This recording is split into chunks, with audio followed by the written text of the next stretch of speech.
বাজার থেকে নিয়ে এসো না। কাতলা মাছ কেনার পয়সা নেই আমার কাছে। জানতাম, সে তো কোনো দিনই থাকে না তোমার কাছে। ওই সংসারের খরচা বাঁচিয়ে কিছু পয়সা জমিয়েছিলাম সোনার কানের গড়াবো বলে। যাই, ওটা নিয়েই বাজারে যাই। ধুর, দেখো ভগবান, দেখো দেখো দেখো, এ তুমি আমাকে কার সাথে সংসার করাতে পাঠালে? দেখো ঠাকুর, দেখো। কি এত বড় কথা? মানছি মানছি আমার কাছে এখন টাকা পয়সা নেই, তাই বলে গিন্নি আমাকে এইভাবে অপমান করবে? না না, আজ বাজার থেকে একটা গোটা কাতলা মাছ কিনে গিন্নির সামনে ছুঁড়ে ফেলতে না পারলে আমার আমার কিছুতেই শান্তি হবে না। কিন্তু কাতলা মাছের যে অনেক দাম, এত টাকা। হ্যাঁ,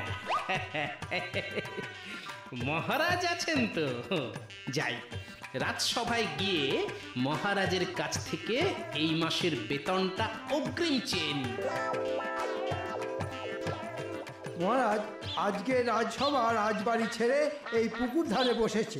এর পিছনে নিশ্চয়ই কোনো কারণ আছে। হ্যাঁ হ্যাঁ, অবশ্যই আছে। কি কারণ মহারাজ? দাঁড়াও দাঁড়াও, এত ব্যস্ত হওয়ার কি আছে, সবুর করো, সব জানতে পারবে।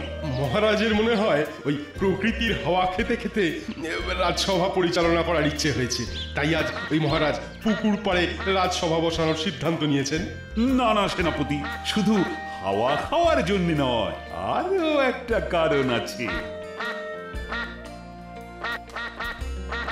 এবার বুঝেছি মহারাজ, আপনি হাঁসেদের সাঁতার কাটা দেখতে দেখতে রাজসভা পরিচালনা করবেন, তাই আজ এই পুকুর পাড়ে রাজসভা বসেছে। শুধু রাজসভা পরিচালনা নয়, আজ থেকে আমি এদের পুষ্পরাজ বৈদ্য। হ্যাঁ, এত কিছু থাকতে শেষে হাঁস? এই, তুমি বেশি প্যাঁক প্যাঁক করো না তো মন্ত্রী। আমার ইচ্ছে হয়েছে তাই আমি পুষবো এবং হাসি পুষবো। রাগ করছেন কেন মহারাজ?